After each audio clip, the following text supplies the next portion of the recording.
इसरो ने कर ली है नेविगेशन सैटेलाइट लॉन्च करने की तैयारी।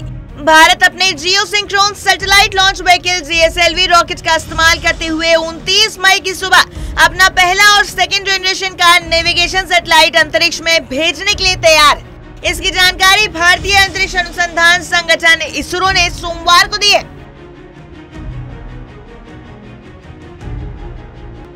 नेविगेशन सैटेलाइट NVS-01 में पहली बार स्वदेशी एटॉमिक घड़ियां उड़ाई जाएंगी। भारतीय अंतरिक्ष एजेंसी के मुताबिक रॉकेट GSLV F-12 अपने साथ इस मिशन में 2232 किलोग्राम की NVS-01 नेविगेशन सैटेलाइट को ले जाने के लिए आंध्र प्रदेश में श्रीहरिकोटा रॉकेट पोर्ट के दूसरे लॉन्च पैड से लॉन्च किया जाएगा। लॉन्चिंग का समय सुबह 10:42 रखा गया है।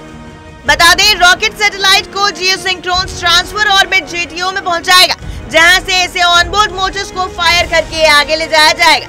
इसके साथ ही इसरो की ओर से दी गई जानकारी के अनुसार NVS-01 सेकेंड जनरेशन में से पहला ऐसा सैटेलाइट है जिसे नेविगेशन विद इंडियन कॉन्स्टलेशन सेवाओं के लिए प्लान किया गया है।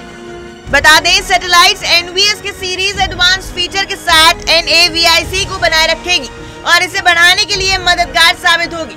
इस चेन को आगे बढ़ाने के लिए इसमें L1 बैंड सिग्नल को शामिल किया गया।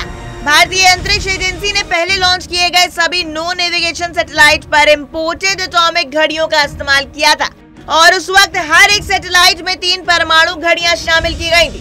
ऐसा कहा गया था कि IRN-SS-1A में 3 घड़ियों का इस्तेमाल किया गया था, लेकिन पहला सैटेलाइट फेल होने तक NAVIC सैटेलाइट ने अच्छा प्रदर्शन किया था।